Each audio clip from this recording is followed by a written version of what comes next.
Olá! Hoje a gente vai mergulhar numa jornada bem fascinante por 4 textos antigos.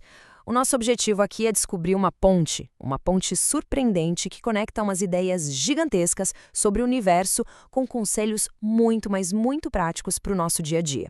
E pode acreditar, essa ligação é bem mais profunda do que parece à primeira vista. Para começar, vamos deixar essa pergunta no ar. O que a queda de um império, algo monumental, tem a ver com um aviso simples sobre um cachorro? Parece que não tem conexão nenhuma, né?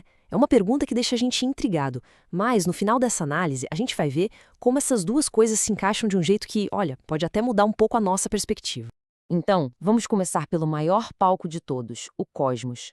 A primeira peça do nosso quebra-cabeça é essa ideia grandiosa de um universo que é governado por uma autoridade suprema, um poder impressionante. Olha só o peso dessa citação. Ela já estabelece o tom com uma força que é impossível ignorar. A linguagem aqui é de poder absoluto, de uma majestade divina. A imagem que ela pinta é de um governante tão poderoso, mas tão poderoso, que o próprio planeta Terra reage à presença dele. É uma visão que inspira, uau, reverência e até um pouco de temor, né? E aqui a gente chega no conceito central, soberania divina. Mas, veja bem, não se trata só de um poder bruto, de força.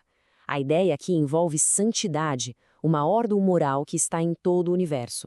É a crença de que existe um propósito, um controle inteligente por trás de tudo que existe.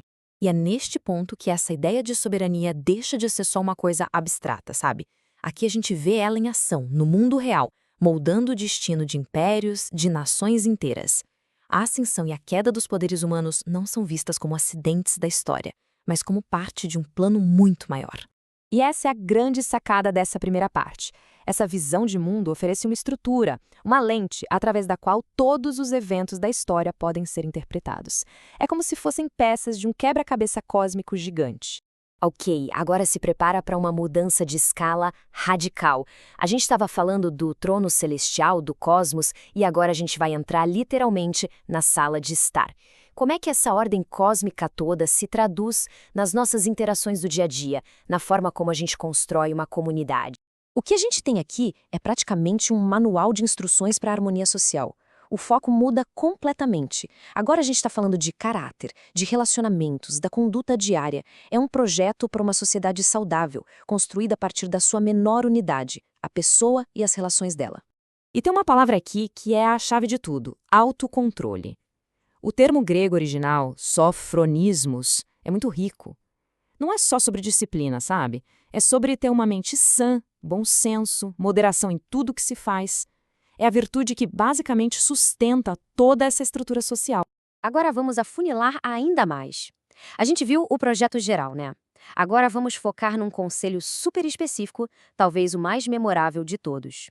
Se a parte anterior era a planta da casa, isso aqui é um aviso de segurança bem importante, uma pérola de sabedoria prática.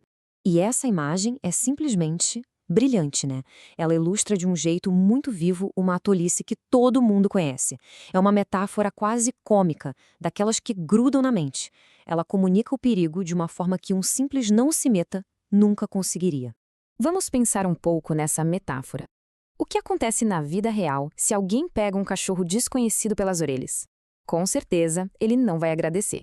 Pelo contrário, a situação vira um caos, um perigo imprevisível. De repente, aquele problema que não era seu se torna uma ameaça direta e bem real. E aqui estão as consequências práticas disso tudo.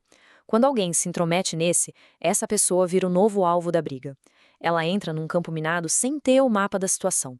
E no fim das contas, a única certeza é que ela corre o risco de piorar o conflito sem ganhar absolutamente nada com isso. É só risco. E agora a gente chega no ponto crucial da nossa análise: a conexão entre esses dois mundos que pareciam tão distantes. Como é que a queda de impérios pode ter a ver com autocontrole, com a sabedoria de não se meter em briga alheia? A resposta está em como o grande e o pequeno, o macrocosmo e o microcosmo se espelham. Olha só o contraste nesse slide. É gritante. De um lado, a gente está falando de poder divino que abala as fundações da Terra.